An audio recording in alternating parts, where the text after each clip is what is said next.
ഒരു നേതാവ് നുണ പറയുന്നത് അത്രയും വലിയ അപകടമാണ്? അല്ല എന്നുള്ളതാണ് എൻ്റെ ഉത്തരം.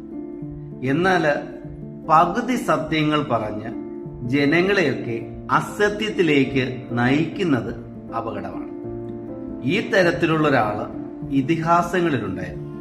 നിങ്ങൾക്കൊക്കെ ഓർമ്മ കാണും, ശകുനി.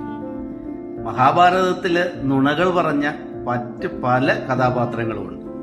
എന്നാൽ മഹാഭാരതത്തെ കുരുക്ഷേത്രത്തിലേക്ക് എത്തിച്ച് ഹസ്തിനപുരത്തിന് സർവനാശം വരുത്തിയ നുണകളുടെ ഉടയോൻ ശകുനി മാത്രമായിരുന്നു.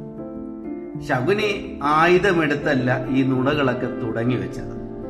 ചെറിയ രീതിയിൽ കാര്യങ്ങളൊക്കെ പറഞ്ഞ് ഫലിപ്പിച്ച് കൗരവർക്കിടയിൽ ഭയം വിതയ്ക്കുകയും പാണ്ഡവരോട് അനാവശ്യമായിട്ടുള്ള വിദ്വേഷം ഉണ്ടാക്കി കൊടുക്കുകയും ഒക്കെ ചെയ്താണ് ശകുനിയുടെ നുണകളിലൂടെ കുരുവംശത്തിന്റെ നാശത്തിലേക്ക് കാര്യങ്ങൾ കൊണ്ടെത്തിച്ചത്.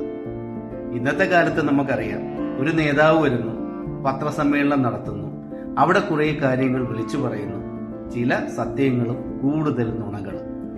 അവിടെ ഇരിക്കുന്ന മാധ്യമ പ്രവർത്തകരിൽ ചിലരൊക്കെ ചോദ്യങ്ങൾ ചോദിക്കുന്നു, പലരും ചോദിക്കാതിരിക്കുന്നു.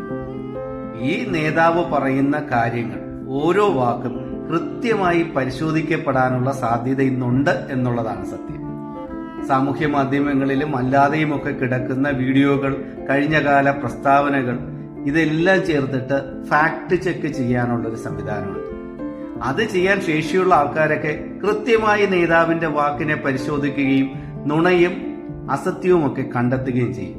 എന്നാൽ ഇപ്പോഴും ഒരു വിഭാഗം ജനങ്ങൾക്ക് ഇതിനുള്ള പരിജ്ഞാനമില്ലാത്തവരുണ്ട്. അവരൊക്കെ ഏതാണ് സത്യം ഏതാണ് നുണ എന്നറിയാതെ അന്തം വിട്ടിരിക്കുന്ന ഒരു സാഹചര്യമാണുള്ളത്.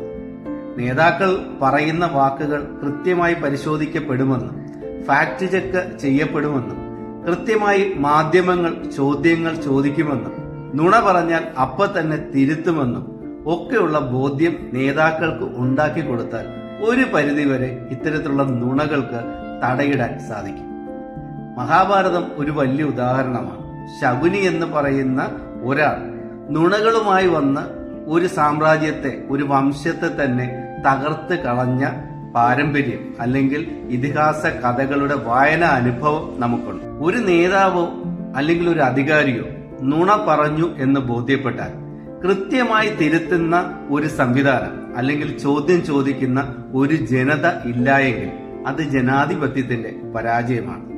നുണ പറയുന്ന നേതാക്കളെ വളർത്തുക എന്നുള്ളതല്ല, നുണ പറയുന്ന നേതാക്കളെ തിരുത്തുക എന്നുള്ളതാണ് ജനാധിപത്യത്തിന്റെ വിജയം.